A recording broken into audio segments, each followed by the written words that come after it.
آج آپ کے بچے کے ہاتھ میں 24 گھنٹے موبائل ہی ہے اور آپ دیکھو کہ اس کے ہاتھوں میں قرآن کبھی نہیں آ رہا، تو یہ آپ اچھا سبق انہیں نہیں سکھا رہے، یہ اچھی تربیت آپ انہیں نہیں کر رہے۔ جب آپ کے سامنے ان کے ہاتھوں میں قرآن نہیں ہے تو کیا امیدیں لگا کے بیٹھے ہو کہ ہمارے بعد میں کیا اصالے ثواب کرتے رہیں گے، یہ ہمیں پڑھ پڑھ کر بخشتے رہیں گے؟ پھر یہ امیدیں نہیں۔ اس لیے آج سے یہ میرے بھائیوں اپنے گھروں کے اندر بھی یہ ضرور انداز رکھیں قرآن پڑھنے کا، اور قرآن چاہے ایک صفحہ ہی پڑھ لو، آدھا صفحہ پڑھ لو، کچھ آیتیں پڑھ لو، اور یہ سب گھر والے پڑھیں۔ یہ صرف ایک کسی کا نام نہ ہو کہ یہ صرف وہ، آپ کو یہ تربیت کرنی ہے اپنے گھر والوں میں سے، چاہے بیوی ہے، بچے ہیں، سب کے آپ ان کے لیے دعا بھی کریں، ان کے لیے دعا بھی کریں۔ ربنا حب لنا من ازواجنا وذریاتنا قرۃ اعین واجعلنا للمتقین اماما۔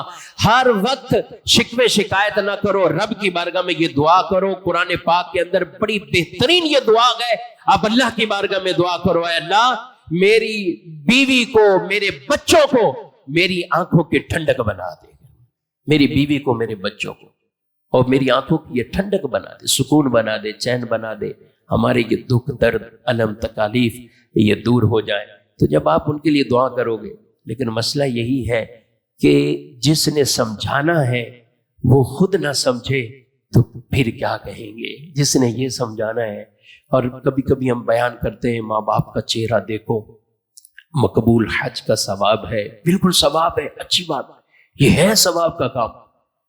لیکن بعض نوجوان آ کے پوچھتے ہیں حضرت صاحب اگر ماں باپ یہ ہوں پھر اب ہم کیا کریں، اب بتائیں۔ ہمارا بھی دل کرتا ہے فجر پڑھیں، نماز بھی پڑھیں، ماں باپ کا چہرہ بھی تکیں، ماں باپ کو دیکھیں، ہماری آنکھیں بھی ٹھنڈی ہوں۔ اولادیں بعض اوقات کہتی ہیں لیکن ہمارے والد نماز نہیں پڑھتے گئے، ہماری والدہ نماز نہیں پڑھتی گئے۔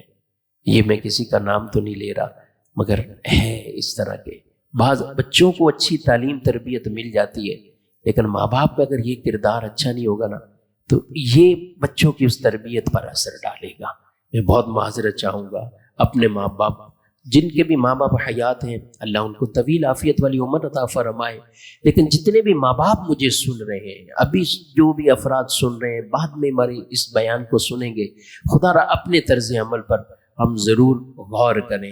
جب یہ غور کریں گے تو انشاءاللہ اس کے اثرات آپ اپنی فیملی میں دیکھیں گے، آپ اپنے بچوں میں دیکھیں گے۔